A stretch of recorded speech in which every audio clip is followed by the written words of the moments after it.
बेड़ी भी लगाई हुई थी। बहुत खुशी से दोनों बैठे।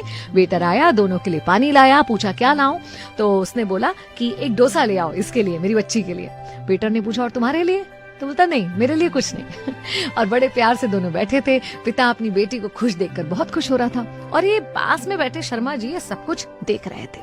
इतने में थोड़ी देर में उस व्यक्ति का फोन बजता है, कोई पुराना छोटा सा फोन, वो बजता है, उसका फोन उठाता है। अपने मित्र को बहुत उत्साह से बता रहा था कि अरे होटल आया हूँ बिटिया को लेकर, आज इसका जन्मदिन है ना, और मैंने इससे वादा भी तो किया था कि अगर तुम क्लास में पहला नंबर आओगी तो मैं होटल में ले जाकर डोसा खिलाऊंगा, तो बस होटल आया हूँ उसको डोसा खिलाने। फिर एक छोटा सा पॉज लेता है और दोस्त से कहता है हम दोनों, नहीं नहीं हम दोनों कैसे डोसा खा सकते हैं, हमारे पास कहाँ इतने पैसे, मेरे लिए तो घर पर दाल चावल बना हुआ है, मैं जाकर वही खाऊंगा, बिटिया को यहाँ पर लेकर आया हूँ। और फोन रख देता है। ये सुनकर ना शर्मा जी बड़े मार्मिक हो जाते हैं और उनके मन में ख्याल आता है कि व्यक्ति चाहे गरीब हो या अमीर, अपनी बेटी के चेहरे पर मुस्कान देखने के लिए वो कुछ भी कर सकता है, और वही ये व्यक्ति कर रहा था। शर्मा जी अपने चाय के पैसे देने काउंटर पे जाते हैं तो साथ में 2 डोसे के भी पैसे देते हैं और होटल के मैनेजर से कहते हैं कि उस सज्जन के लिए 1 डोसा और ले जाओ, दोनों डोसास का बिल मेरी तरफ से। उन्हें बताना मत कि ये इस तरह से हम उन्हें मुफ्त में दे रहे हैं, बल्कि उन्हें कहना कि बिटिया के प्रथम आने पर, उसके जन्मदिन पर होटल की तरफ से उसके लिए इनाम है, और बिटिया को आशीर्वाद देना कि आगे और अच्छा पढ़े।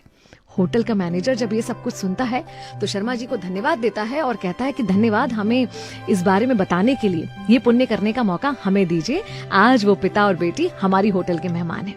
वेटर जब दूसरा डोसा लेकर पहुंचता है, साथ में मैनेजर भी जाता है, तो ये आदमी हड़बड़ा जाता है, बोलता नहीं नहीं हमने 2 डोसे ऑर्डर नहीं करे, हमने तो एक ही ऑर्डर करा था।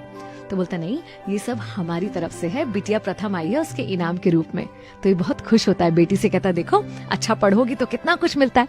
फिर कहता है कि क्या तुम इसे बांध कर दे सकते हो, घर ले जाकर अपनी बीवी के साथ मिलकर हम आधा आधा खाएंगे।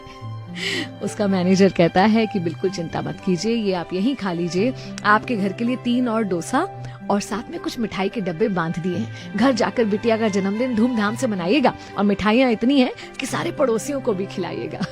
ये सब कुछ शर्मा जी बाहर खड़े होकर देख रहे थे और बहुत प्रसन्न हो रहे थे कि क्योंकि उनके मन में एक अच्छा विचार आया, किसी का भला करने की सोच आई, और उसका परिणाम देखिए, सामने वाले ने उनकी सोच से भी ज्यादा कर दिया। अगर हम बोलते हैं ना कि आसपास अच्छाई खत्म हो रही है, तो कहीं ना कहीं इस अच्छी सोच का बीज है जो खत्म हो रहा है। क्यों ना ये बीज हम अपने अंदर ही पैदा करें और उसकी फसल आसपास लहलहाती हुई देखें। मैं भी नहीं आपके साथ, चलो आज कुछ अच्छा सुनते हैं।